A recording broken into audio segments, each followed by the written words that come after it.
Greetings, YouTube. I know I'm doing a tool review here without my camera set up, but I wanted to get this filmed, and I didn't feel like setting up my table. So today we're talking about the Skewdriver Pro, a tool which is still available.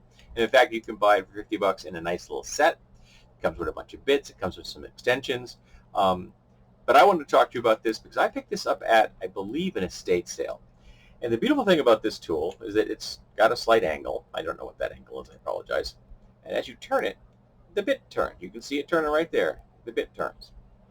Okay? Which means you can get this into tight spaces and still turn things. And I had an opportunity to use this for the longest period of time I've ever used this tool before, doing some work on a ceiling fan in a bathroom, which is an enclosed space. It's a steel box, and I had to get some screws mounted, and the screws were this far away from the top of the box, and this was the only tool that I had in my collection that would let me do that, because I could get in there and I could literally start it out like this and just very carefully start it. I was putting 2 screws into a beam to hold the box in place. It was the only way I could mount it. My house has got lath, horsehair, plaster ceilings, which are this friggin' thick, so there was not great mounting options for this, okay? So the only place I could do it was 2 holes. They were only this far from the bottom of a beam. So while it's fit in there, it's not as secure as I'd like it. So, but I was able to get in there, and then I pre-drilled them on after I had tapped them with a drill starter. And then I very carefully just started, and once I get it going, then I could kind of get in there and push harder with a little less delicacy, and then get the thing all the way in. And unfortunately, I took that darn box out of the ceiling again and again and again and again because I couldn't get the light to work. Got the fan to function, wired the fan up just great, cannot get the light to function. I even exchanged the fan to make sure I hadn't gotten a unit that had a bum wire harness. It does not have a bum wire harness. The light can be plugged into a wall and it functions. I just can't get the light to work, and I can't figure out why. The fan works like a charm, and I can't get the light to work. So I'm going to get to hire a plumber, an electrician, to come in here and probably spend 30 seconds fixing the damn thing, and then charge me 200 bucks. But it is what it is. And he's going to have to use this, though, to get that unit out of there. That's why I've got a bit in it, because I'm going to put this back in the bathroom so that when he shows up, he's going to be able to use this. Now, as far as the tool specs go, you got a compartment in here so you can put bits in here. I believe that the kit itself comes with like 40 hardened bits.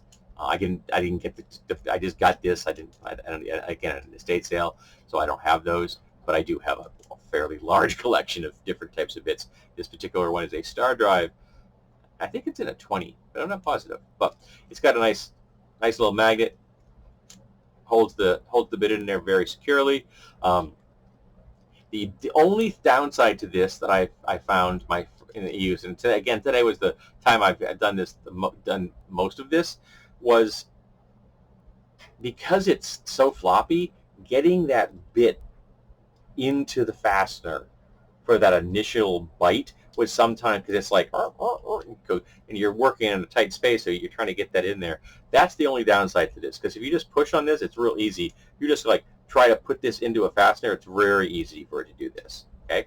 It also comes off the handle, so if you want to, the kit comes with extensions if you need to get some further. You can also put this into a drill. I would recommend putting it on a low torque setting for that drill, because it's not really designed for high speed. So you want to have to make sure that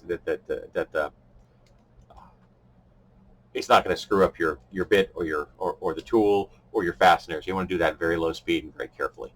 But you could put this into a drill without any difficulty, and just especially if you're doing many different fasteners. I only had to do 2, so this was fun.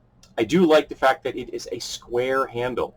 Not only does this mean it doesn't roll around, which is nice, but I find gripping a square handle to be very comfortable. Grabbing it like this gives me a very nice purchase. I like the fact that my fingertips are here, my thumb is on this face, the ball of my hand is here, and my fingers are wrapping around that other side. I find this very comfortable. I feel very secure when I'm doing this. I have other ones which are three-sided. I like three-sided as well. I'm not as much of a fan of the classic six-sided screwdriver. I've got lots of them, and I know they're six-sided so that you can put a box end wrench on there and get extra torque. I know why they're six-sided. I don't like them as much as I like a 3 or a 4. I really find this quite comfortable.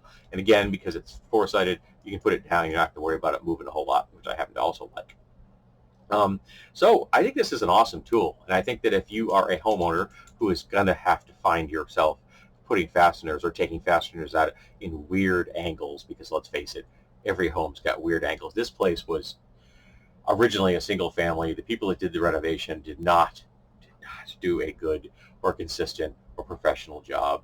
There is nothing square in my home. There is nothing level in my home. We have stabilized it so it's never going to be less level, but it's you put a ball bearing in my kitchen, it's going to go woo, woo, woo, woo, until it finally comes to rest in the middle.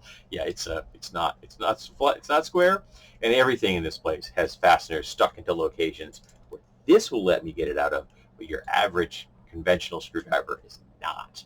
So get yourself a Skewdriver Pro. I think it's well worth $50 in my book. Maybe you can find it cheaper. I didn't do a lot of hunting because I've already got one. I really like this thing. I'm really glad I have it, and I think that it will be a key addition to the toolkit of anyone who is either a professional or a homeowner, just a hobbyist.